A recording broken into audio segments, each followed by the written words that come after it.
And he came up to me in the office. Apparently he could smell the cigarettes on me, and he said, you know, do you want to quit? And I said, well, yeah, I'd love to quit smoking. He said, well, I can help you with that. And I said, you can? How is that? He said, well, I need to take you into a place where it's very quiet and private, where it's just the two of us, and, you know, we'll talk, and when we get done, you know, you're not going to smoke anymore. And I thought, okay, great.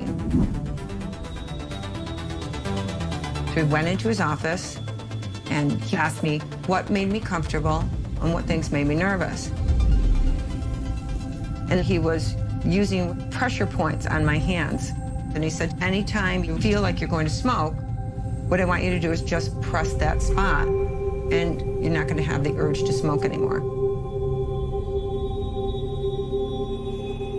That's all I remember. When I walked out, somebody said to me, what were you doing in there all that time? And I said, what do you mean? I was in there like 15 minutes. He said, no, Tony, you were in there about 2.5 hours. Okay, so didn't pay a lot of attention to it at the time, because then the rush of people came back in and you went back into, you know, what you were doing and what was going on at the moment. I decided to meet Keith Raniere. I don't even know how to describe what it's like when you meet someone like Keith. He understood the human psychodynamic in a way that I have never seen anyone understand it. He understood it and he worked with it. You know, let's suppose you have someone who's sitting and thinking or whatever. Suddenly I'm closer, and everyone sort of sees it, but the person who's sitting like this will feel more in touch with me like that. You know what He told me that he had this idea for a model for behavior change.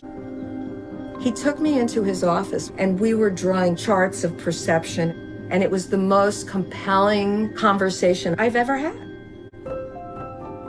We talked for 5 hours. What is responsibility?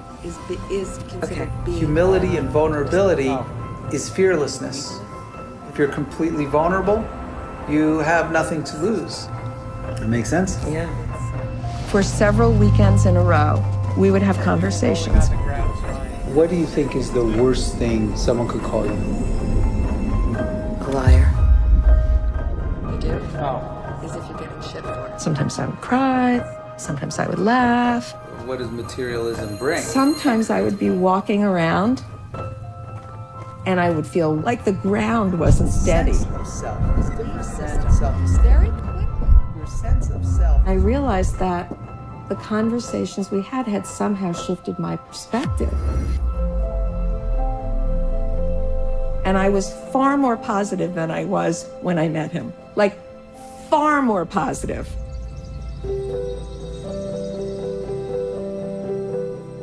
At a certain point, I said to him, can I watch you use this model?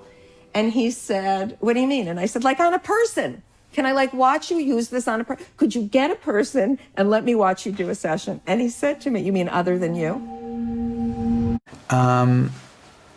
When Nancy Salzman first met me and I was demonstrating the technology, she's very well versed in many human performance technologies, and she wasn't able to see what I was doing.